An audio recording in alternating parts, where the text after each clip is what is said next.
আরে এটা তো সত্যি সত্যি আলাদিনের প্রদীপ মনে হইতেছে। দেখি তো একটু ঘষা দিয়া জিন বাইর হয় কিনা।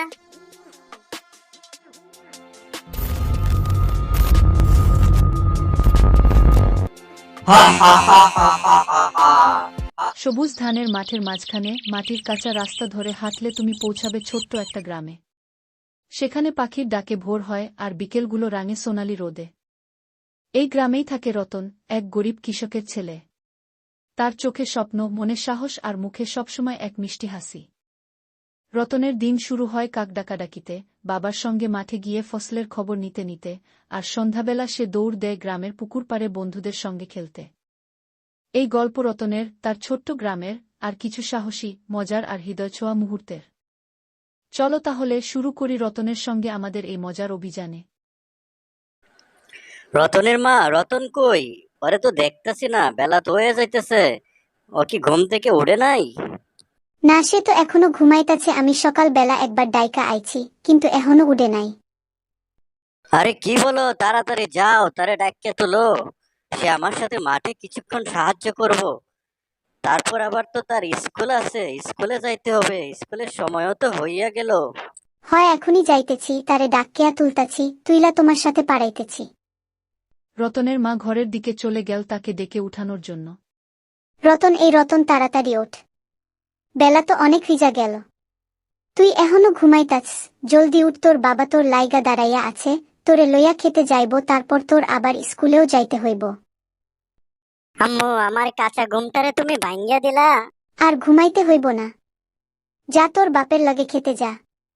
ক্ষেতের কাজ শেষ হলে তারপরে তাড়াতাড়ি স্কুলে যাবি। স্কুলের সময় হইয়া গেছে, তাড়াতাড়ি যা। ও, যাইতাছি, তুমি তাড়াতাড়ি আমার খাওন দেও, খাওন খাইয়াই বাড়াইতাছি। রতন তাড়াতাড়ি ঘুম থেকে উঠে নাস্তা শেষ করে তার বাবার সাথে খেতে কাজে গেল।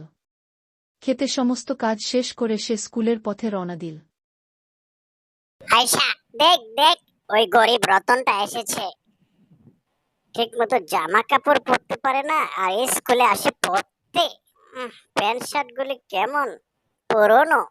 তুই ঠিকই বলেছিস রকি। এইসব গরিব ছেলে পেলে কেন যে আমাদের স্কুলে পড়ে?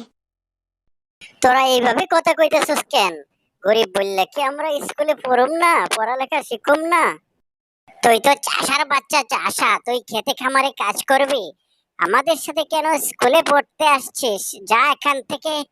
সত্যি বলেছ, সে খেতে খামারে কাজ করে আসে আর গা থেকে ঘামের গন্ধে থাকা যায় না। রতন রকি আর আয়েশার ব্যবহারে অনেক কষ্ট পায়।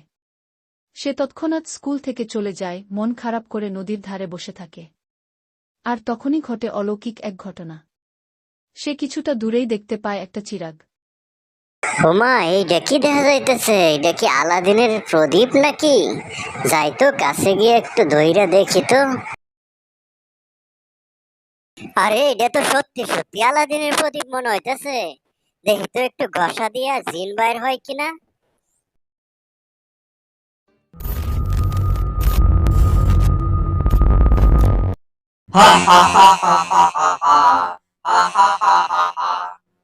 এই চুপ! এত জোরে জোরে হাসতেছো কেন? আমার কি ভয় লাগে না বুঝি? আচ্ছা, তুমি কে আর কোত্থেকে আইসে আমার এরকম ডর দেখাইতেছো? আমি জিন, আমাকে জিনি বলে ডাকতে পারো। আজ 600 বছর পর মুক্তি পেলাম। তোমার হাতে যে প্রদীপ আছে, ওই প্রদীপের ভিতর এক জাদুকর আমাকে আটকে রেখেছিল। তুমি আজ আমাকে মুক্তি দিলে। আজ থেকে তুমি আমার মালিক। ধুরু, এইসব কি সত্যি হয় নাকি? আমার আম্মুর কাছে আগে এইসব গল্প শুনেছি, কিন্তু এগুলি সত্য হতে পারে না। তুমি আসলেই কি সত্যি? হ্যাঁ মালিক, এই সব সত্যি। আপনি আমাকে আদেশ করুন। আপনি যা বলবেন আমি তাই করে দেব। আপনি যা চাইবেন আমি তা এনে দেব। হা হা হা হা হা। ধুরু মিয়া, হাসি বন্ধ করো। তুমি মনে চেয়ারম্যান ইলেকশন করবা, তাই এরকম বলতাছো? আমি যা চাইবো তাই দিবা? হ্যাঁ। Chairman election? এইটা আবার কি? আমাগো ইউনিয়নের যে চেয়ারম্যান, সে ভোটের আগে আমার আব্বারে কইছিল আমাগো বাড়ির সামনের রাস্তাটা পাকা কইরা দিব, আর বাবারে আর এত কষ্টের কাজ করতে হইব না, সে ভালো কাজের ব্যবস্থা কইরা দিব।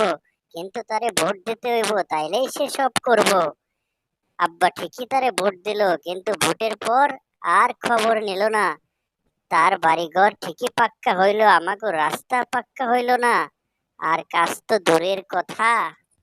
আমি তো মানুষ না, আমি জিন। আপনি শুধু মালিক, আমাকে আদেশ করুন, আমি আপনার সব ইচ্ছা পূরণ করে দিব। আপনি যা চাইবেন আমি তাই এনে হাজির করব। হা হা হা। আজকে আমার মনটা অনেক খারাপ। আমি স্কুলে গেছিলাম, কিন্তু আমি গরিব, আর আমার পরনে ভালো জামা কাপড় নাই। এই জন্য স্কুলের হগলে মিল্লা আমার অপমান করছে। আমি নাকি চাচার বাচ্চা, চাচা, ওদের সাথে পড়ার মতো আমি না। সেজন্য আমার মনটা খুবই খারাপ। তুমি কি পারবা, ধনী বানাইয়া দিতে পারবা? অনেক বড় একটা বাড়ি বানাইবা, আর অনেক টাকা পয়সা দিবা, যাতে সবাই আমাদের সম্মান করে। এইটা তো আমার জন্য অতি সাধারণ একটা কাজ, মালিক। আমি এক্ষুনি করে দিচ্ছি। হা হা হা। হে প্রভু মহান শক্তিধর, রতনের জন্য করে দাও বড় এক ঘর।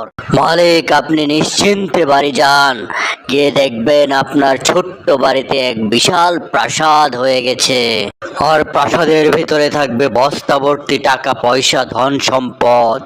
ঠিক আছে, আমি চলে যাচ্ছি, কিন্তু তুমি তুমি আমার সাথে গেলে তোমাকে কি সবাই দেখতে পারবে?